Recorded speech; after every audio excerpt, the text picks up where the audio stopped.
last time we started, we almost finished this theorem by Impagliazzo, Carbonet, Wigderson, which says that if NEXP has small circuits, then NEXP is equal to EXP. Okay, this seems to be a result of the type NP equal to P, but instead of P you have EXP. So the way this is done is we will prove the contrapositive. So you assume that NEXP is not EXP, and when you assume that, then you will get a hard problem, and that hard problem then you use to create a PRG. Now it is not clear why PRG will help, because in the theorem statement there is no randomization, but actually last time we saw that what we are trying to do is de-randomize the Arthur-Merlin or Merlin-Arthur protocol. Okay, so actually assuming NEXP in P/poly, we get that EXP is in P/poly, and which gives you an MA protocol for EXP, and that protocol we de-randomize, which means we de-randomize Arthur, the verifier. So we have already identified this hard problem, and we created a PRG, GD, right? This stretches L to the D bits, which will look pseudo random to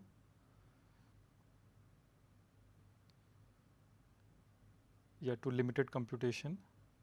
So we were here. So Arthur will now use the PRG GD. So for GD to run, you need this hard string, hard input instance x prime prime, which we defined in a set called chi D. X prime prime is n bit string. If somebody gives, so basically think of x prime prime as advice. If this advice is given, then the certificate y, that will be hard. Okay, and what is this relation R? This relation R is coming from the assumption that NEXP is different from EXP. Okay, so based on that, there is a language L which is hard. So the corresponding relation R x comma y for hard strings x, or for x in chi D, this certificate y will be hard, and MD tries to is the Turing machine that tries to search for y. So Arthur will guess this exponentially long string y and test whether R on x prime prime comma y is 1, and if this is true, then y gives the PRG GD, and GD will reduce the random bit in any algorithm from n to the D to m to n. So after all this, the point where we stopped is we observed that Arthur, who is the verifying algorithm for Merlin, he now needs exponential time 2 raised to n raised to 10c, random bits only n, and advice only n bits, which is really for x prime prime, and then he has to guess this y, which will be used to devise the PRG GD. Okay, so this guess is also exponentially large. So it's exponential time verifier, and the non-deterministic bits are exponential. And remember that this chi D has strings for infinitely many n.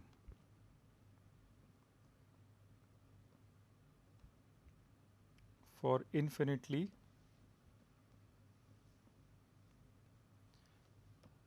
many length n,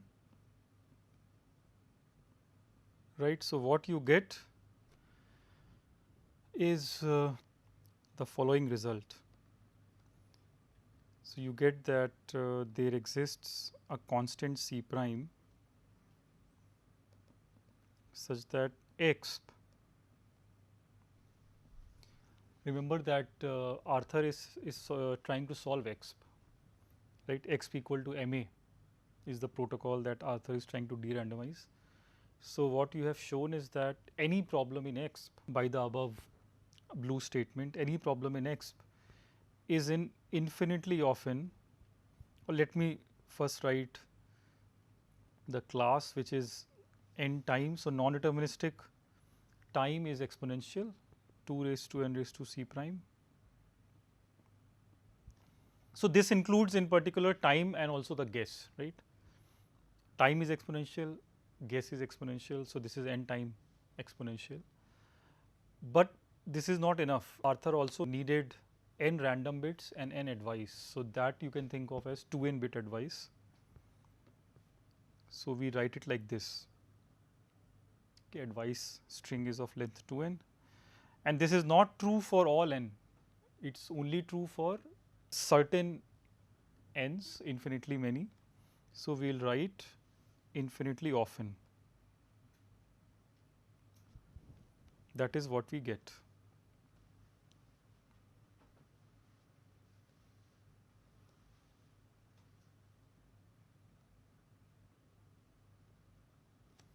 So, let us define that. For class complexity class C, we say that L is in infinitely often C if there exists a problem M in the complexity class C such that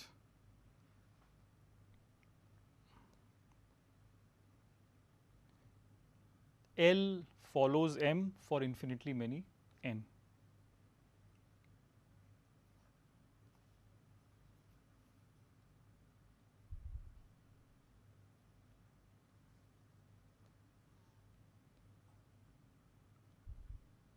Okay, so, in that sense you have shown that exp, any problem in exp, because of this de-randomized MA protocol, you have put it in infinitely often non-deterministic exponential time with 2n advice string of length 2n.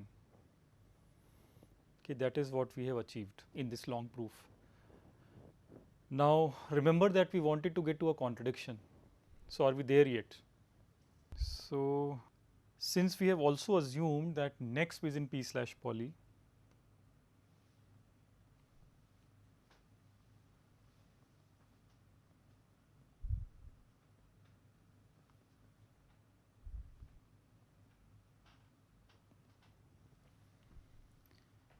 so we can further write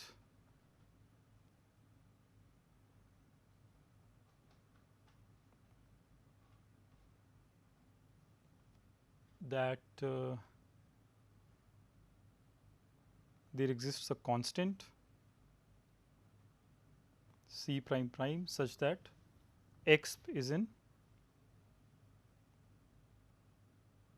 So, replace this n time with circuit size, with a circuit, right, and that will be, since next is in poly, so it will be actually poly sized. So, you will get infinitely often size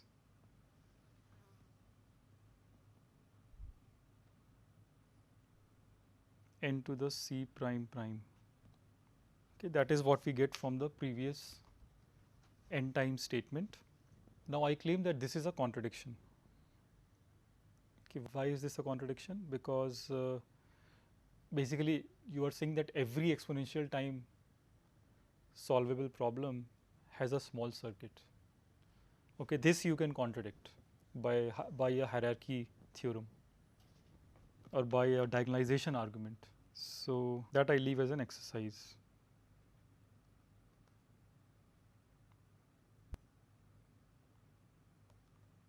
This is ruled out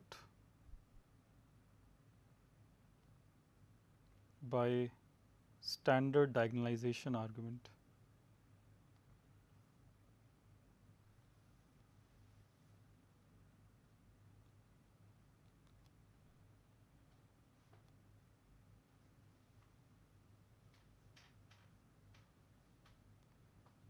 Okay, so, exp you can show independently that exp cannot be in size in poly size.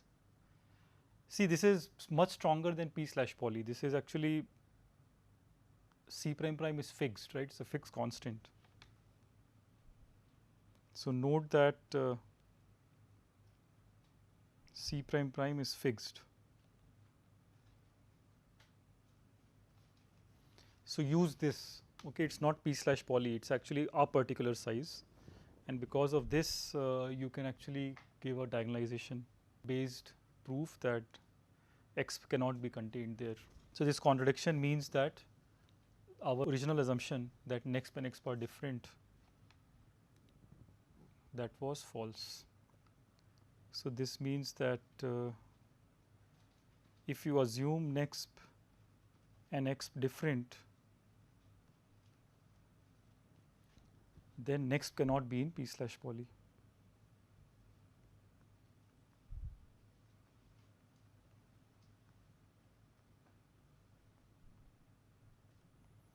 That is what we wanted to show in this theorem by Impagliazzo, Cabanets and Wigderson.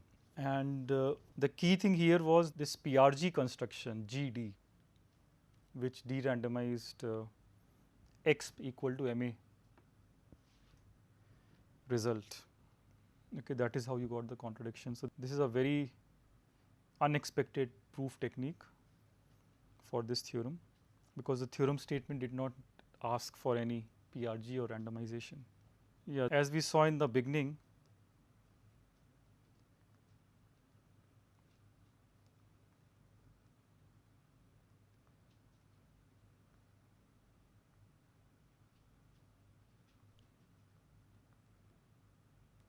this leads to the result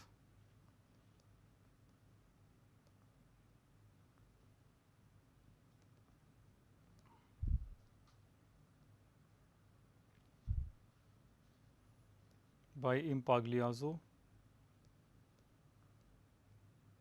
and Cabanets.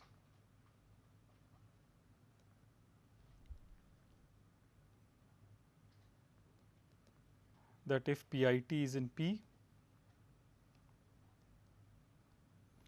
if you can find a deterministic polynomial time algorithm for identity testing, then either nexp is not in p/poly, or so either nexp does not have Boolean circuits, or permanent does not have arithmetic circuits.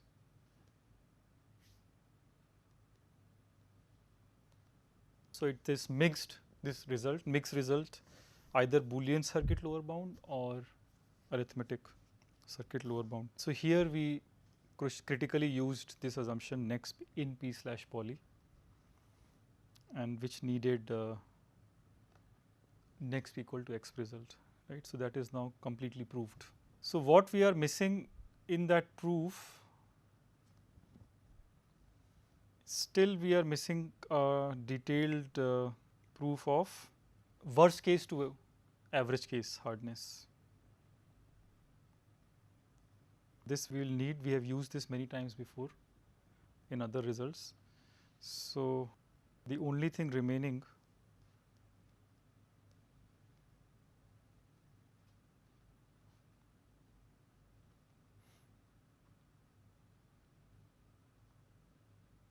is to convert, let me write worst case hardness to average case hardness. So, this is called hardness amplification.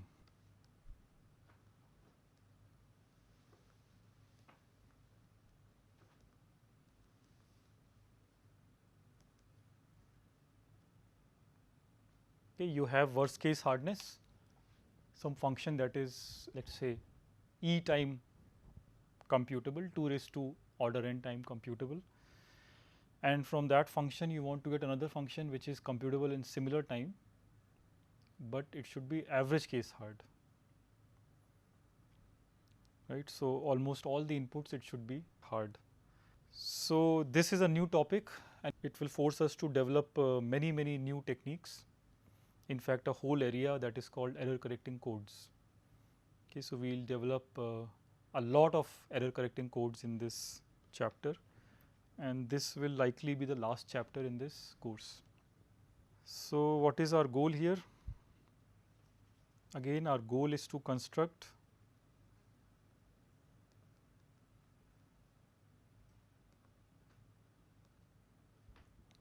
average case hard function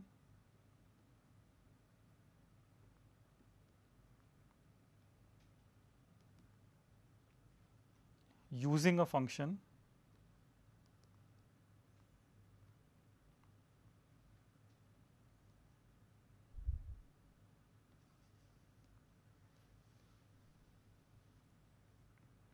f that is only worst case hard.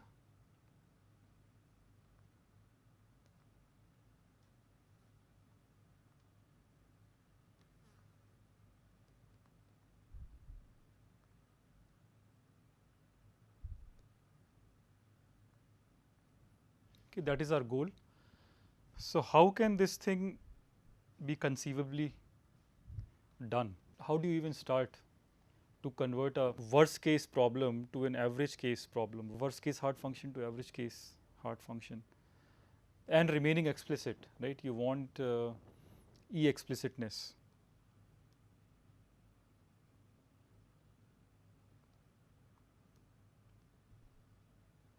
So, the idea is that you look at the truth table of the function f as a string.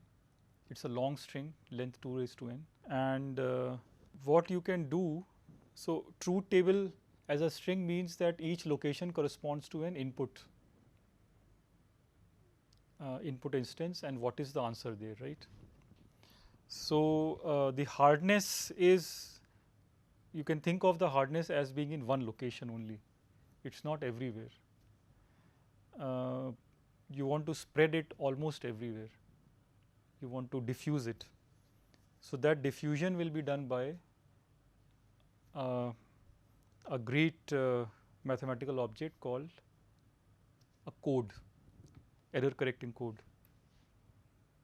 That is how you diffuse the information which is present in one bit to almost all the bits.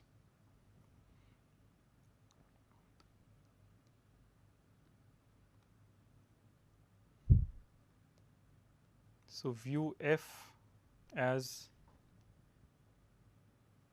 a 2 raised to n length string and apply a map phi .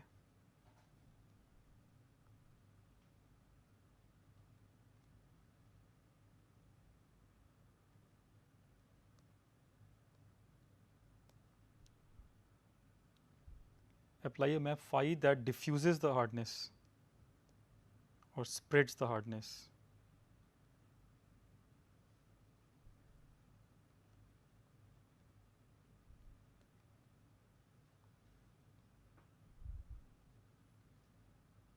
Throughout the string.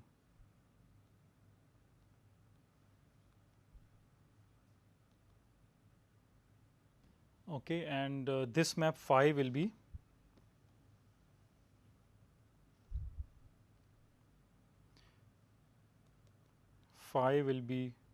a very good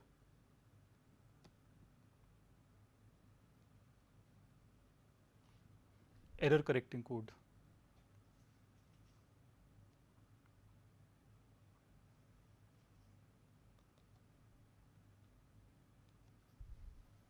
So, we have to first define what is an error correcting code, but I should remark here that the explicitness will not be lost. This phi f will still be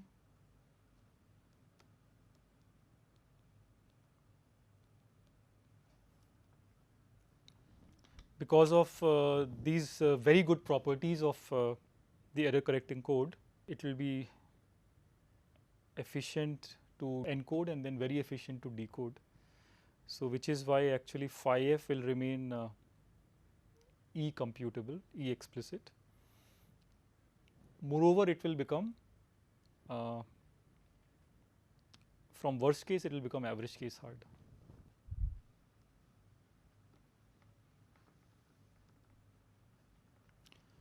So, let us define an error correcting code. So, that will need a notion of distance between strings. So, for xy m bit strings, the fractional Hamming distance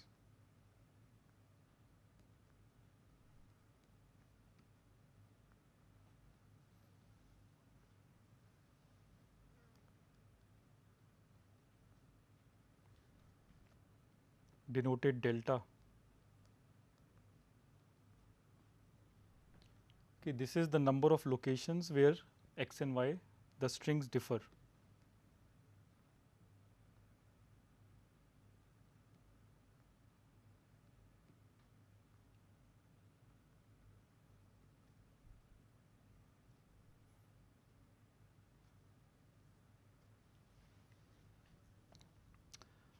So, what we want is we want to increase the distances in terms of this fractional Hamming distance. So, if when you start with two strings, let us say x and y, which are different at one location, you want to design a map or devise a map phi such that phi x, phi y, they will be different in a large fraction of the locations, the bits. Okay, so, you want to blow up the distance from one bit to almost all the bits. Whichever map does that, we call it error correcting code.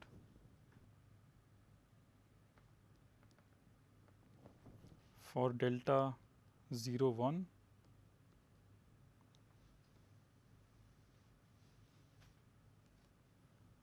function E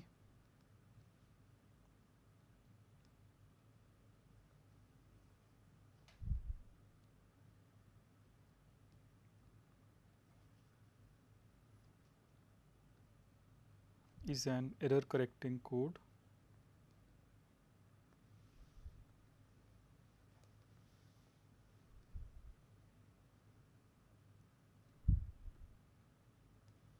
we will shorten it to ECC.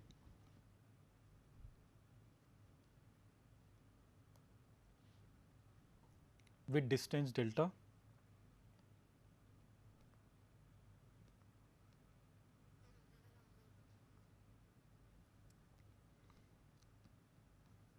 If for every distinct strings x y on n bit,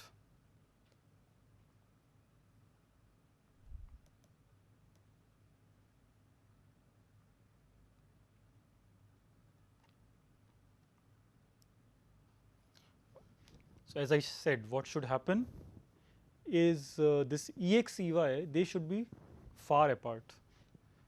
So, the Hamming distance between Ex Ey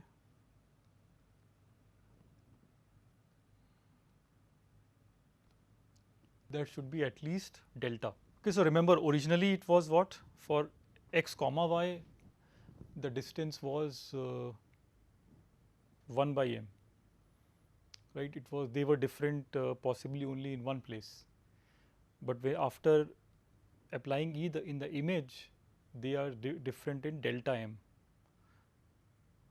locations, which is fractional Hamming distance delta, right? So, from 1 it blows up to delta m. So, 1 bit difference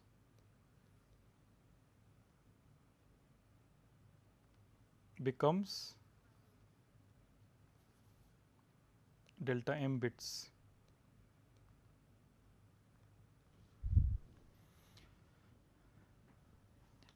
Now, to achieve this, obviously some resources have to be used, or you have to spend some resources. So, m will be greater than n, in fact polynomially greater than n. So, E is actually stretching the string, but then the advantage is that in the stretch previously x and y differing by 1 bit, they are now differing by a good fraction of the bits. And this definition should suggest to you why this function E will help in amplification of the hardness, worst case to average case. So, we call image of E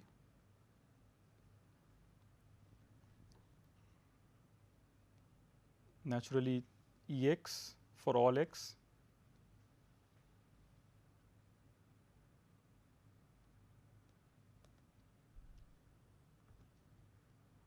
we call this either image of E or code words.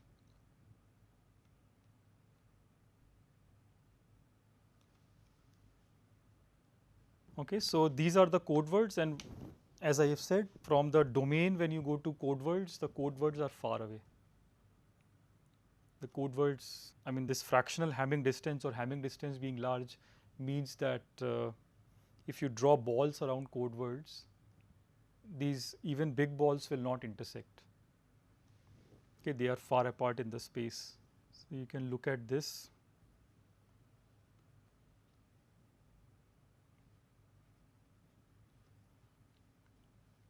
So, you draw these balls in the space 0, 1 to the m. This you can say is Ex, this you can say is Ey, and between them the distance is more than delta, right. So, if you draw delta by 2,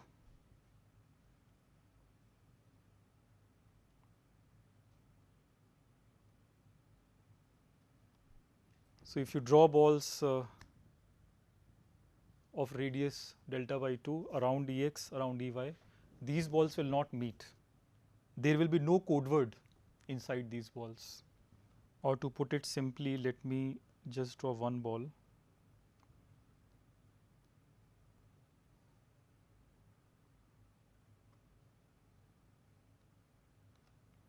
And the radius is delta.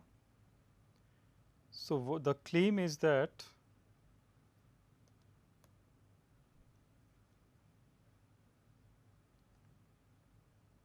this ball has no other code word. Okay, that is the simple claim actually. This follows from the definition of error correcting code. So, if E is in error correcting code, then you pick a code word, you draw a ball, and ball means that you are looking at strings which are at a fractional Hamming distance delta or less. None of these strings are code words except Ex. That is the main amazing property of error correcting code. So, these have error correcting codes have vast applications.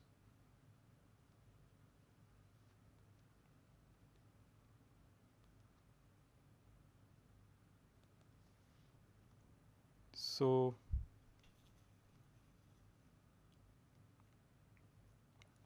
they are used in physical communication channels,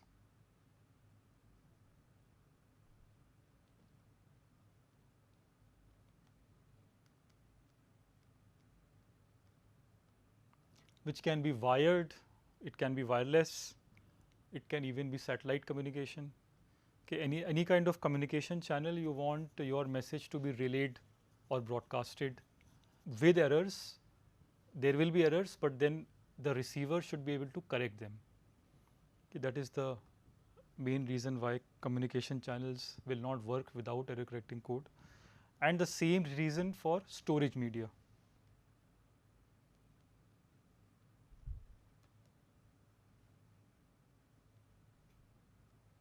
Okay, so, they are used in communication and in storage, because storage again, be it hard disk or DVD or CD, whatever, there will be errors. Some bits will get flipped because of the physical device error, and still you want the information to be recoverable.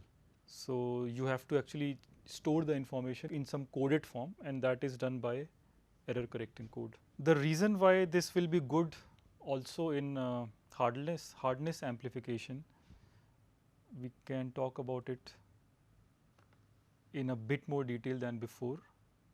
So, for hardness amplification,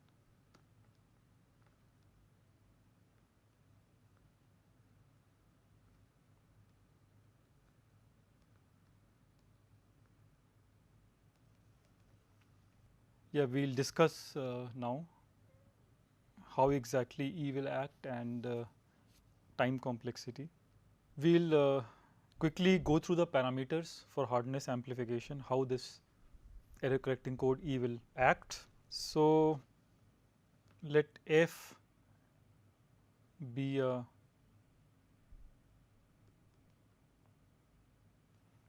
worst case hard function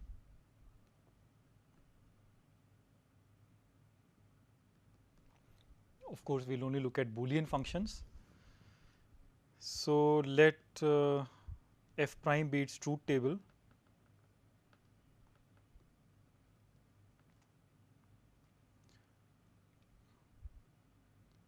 be the 2 raised to small n bit string, we will call it begin.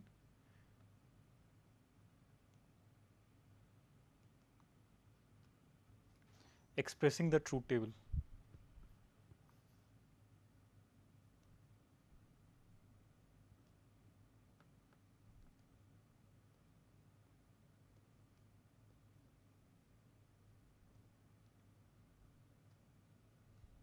Right. So, remember this string is a very long string, it is 2 raised to small n bit, and on this you will apply the error correcting code. So, encode f prime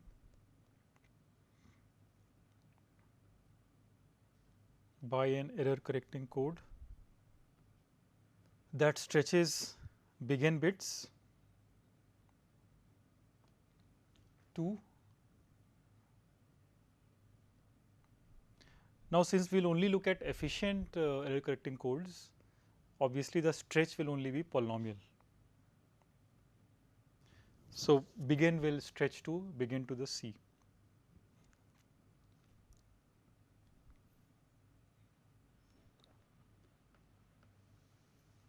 Thus, if you look at E of f prime, this is an equally long string which you can again think of as a truth table. Thus, E f prime is a n to the C which is 2 raised to C n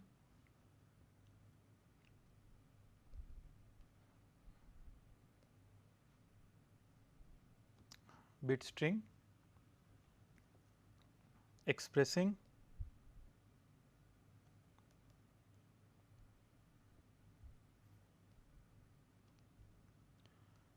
truth table of another function, right. This is a long Boolean string, you can again think of it as a function, we are calling it G. So, for some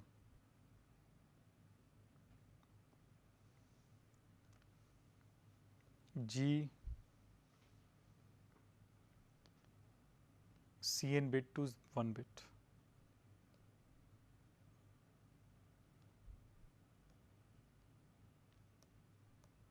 Okay, so, f was the worst case hard function, f prime is its truth table, it is a begin bit long string.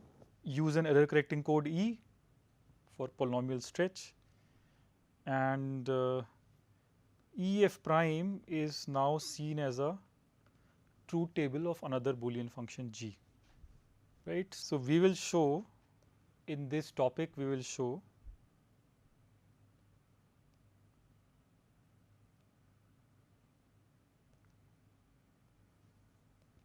that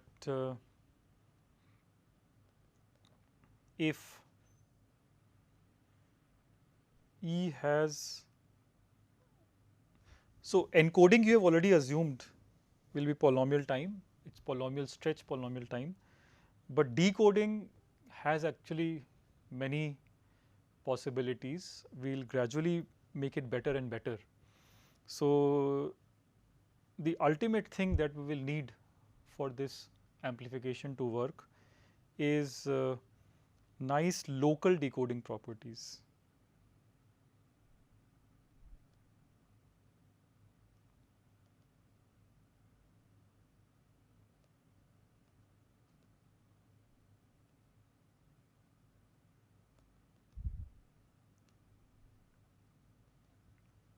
it has those, then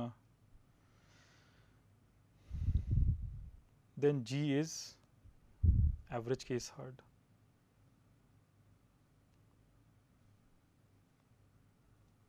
So, this local decoding is needed because the string we are talking about is very long. We cannot work with that as a whole. So, at this point you may recall this lock space algorithm for undirected graph connectivity. So, there also we had the same problem that the graph was too large for our workspace, but we solved it. So, similarly here also the string is too large for us to look at the whole string. So, we actually want decoding by just querying some locations, logarithmically many locations, and from those locations we should be able to construct original bit of the plain text or the string, the f prime that we started with. Okay, so that is why we will need local decoding, and if this local decoding is there, then we will immediately get that G is average case hard. Also, by encoding, we will get that if f is in d time 2 raised to n,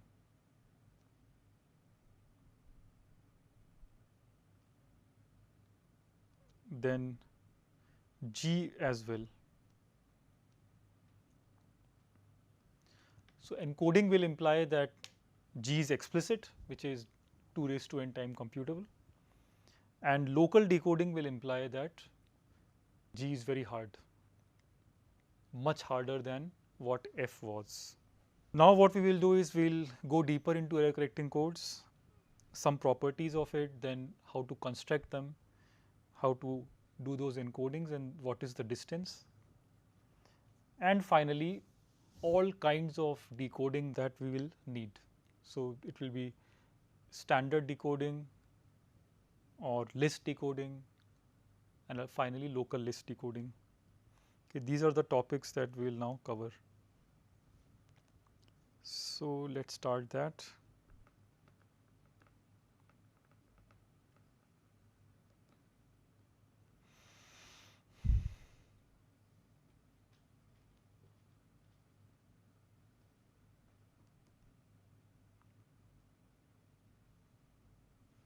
So,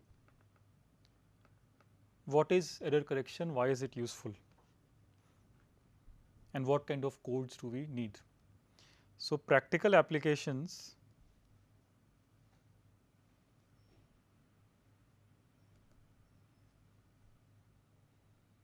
of error correcting codes, they stem from the following example.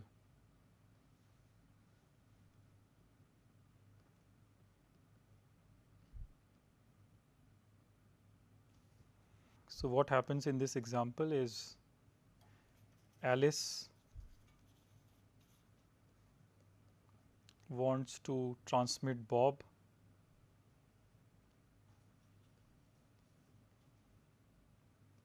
a string x over some channel.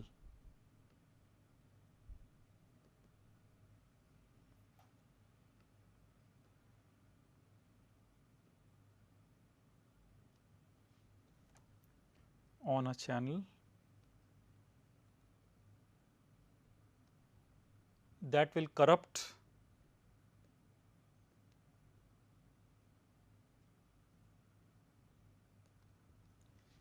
a fraction of the bits. So, let us say that corrupts at most 10% of the bits.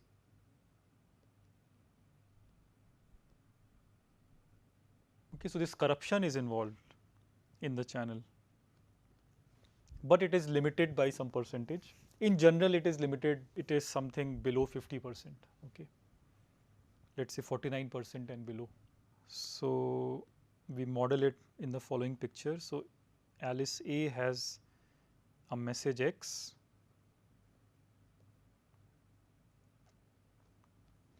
n bit, and the encoding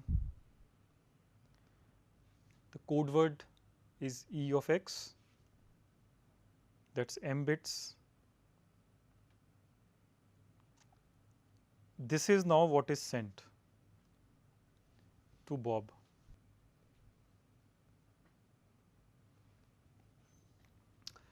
So y is sent, but then corruption happens, and what Bob gets is y prime. So some of the bits of y have been flipped by the channel because of the error. So now the question is, how will Bob recover y and then recover x from y prime?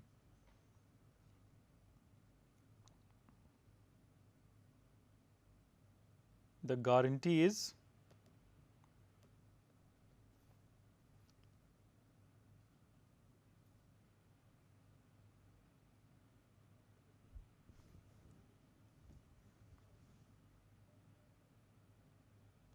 the distance, fractional Hamming distance is at most 10%, which is 0.1. So what you need is an error correcting code E whose distance is double this corruption. So for 0.1 corruption, the distance should be 0.2. If that is the case, then the ball that you will draw around y prime, there will be only one code word, and that will be y. Okay, so Bob can get x uniquely. So if E has distance greater than 0.2, then there exists a unique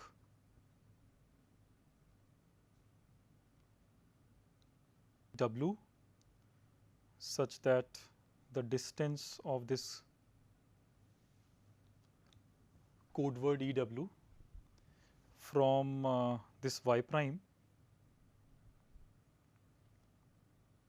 is less than equal to 0.1. So which means that W has to be x. Right. So the proof of this is you look at again, as I was trying before,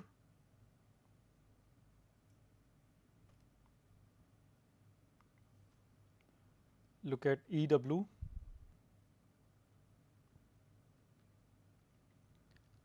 look at EX and look at EW. You know that y prime is, and so these, first of all, these balls have radius 0.1.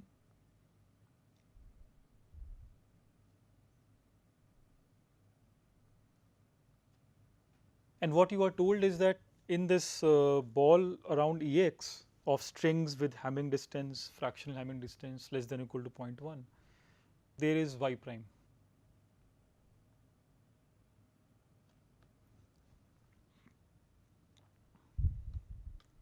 Right, y prime is there. So now you have this information that y prime is close to Ex. If you also assume that y prime is close to EW, that will be a contradiction.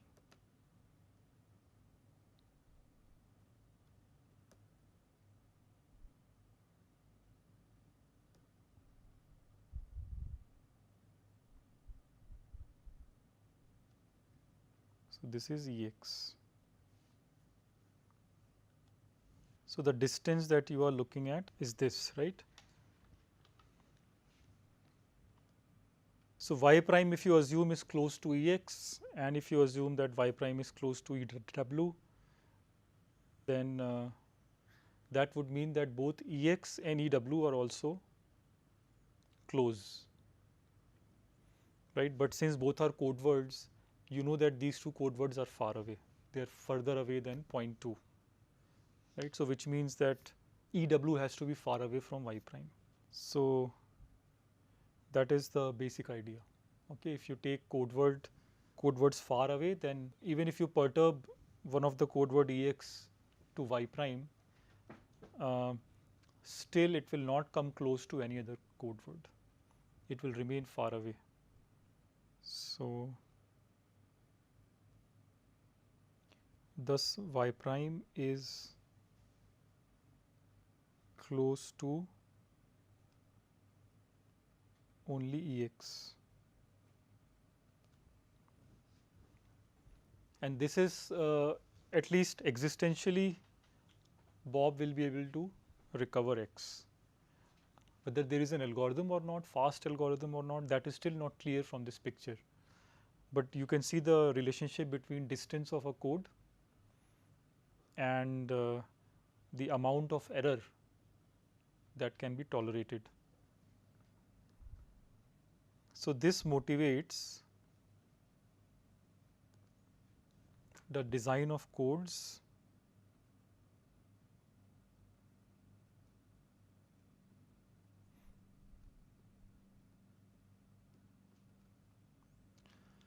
with to tolerate maximum possible error, you should pick a code with large distance.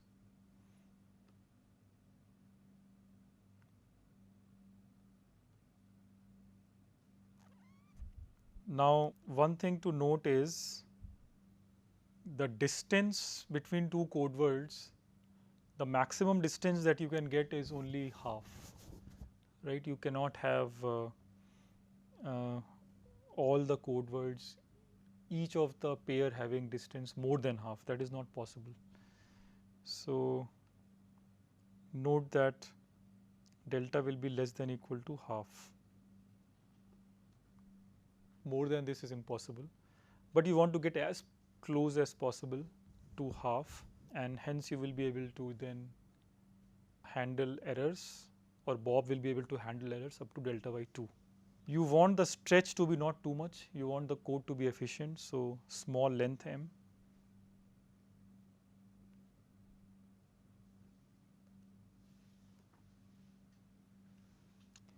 And goes without saying that you want everything efficient, so efficient encoding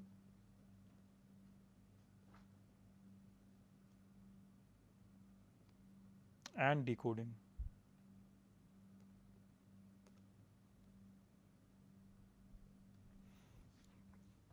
Right, so we want to design codes with these properties. We show that random codes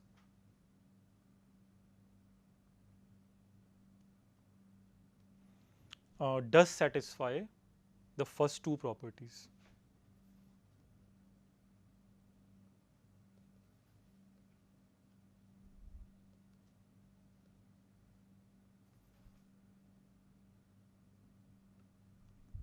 Which means that random code has delta close to half, distance close to half, and it does not need much of a stretch, m is small.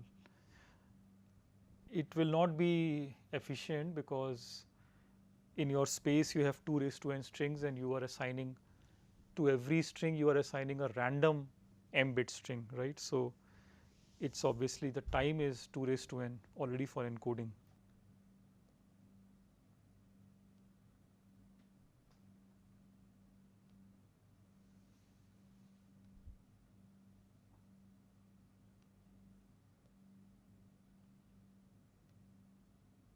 But if you are willing to pay this price, then this much of time if you have, then you can have the best code, which is simply the random code.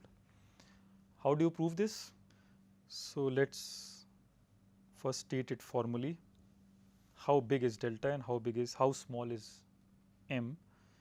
This is called Gilbert-Varshamov bound.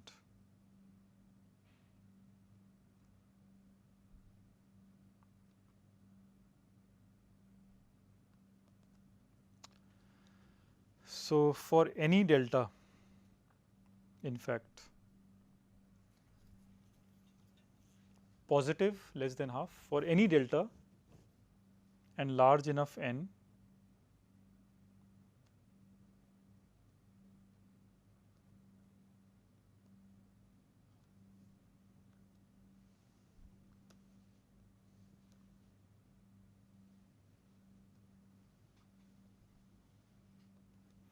there exists a map E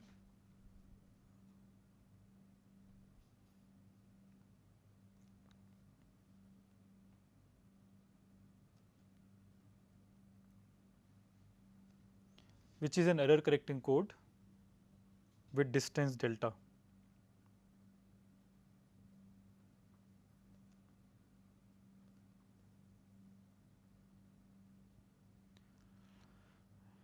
And what is M?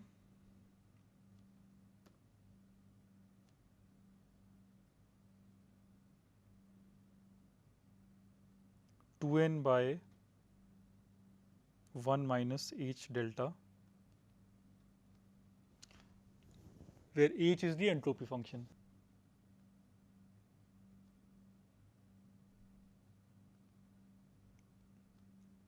It's minus delta times log delta to base 2 and minus 1 minus delta log 1 minus delta. Okay, so delta is an absolute constant between 0 and half, strictly in that range. So each delta is also a fraction, okay, and m then is just a multiple of n, constant multiple of n. So, and we will show actually that just a random choice works for E.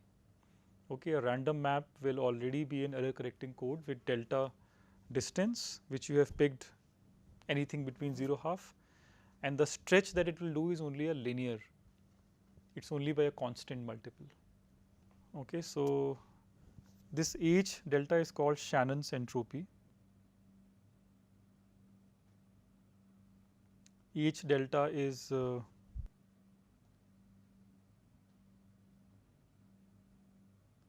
Shannon's entropy function.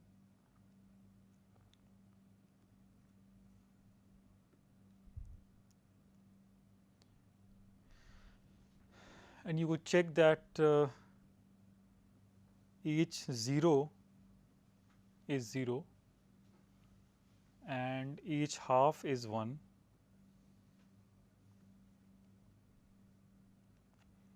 and everything else is in between.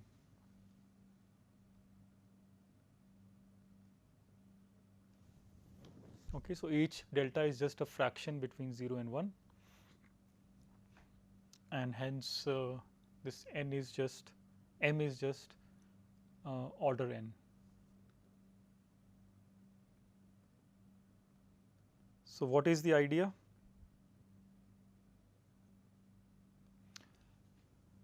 So idea is that E picks, so define E by picking random strings in the space.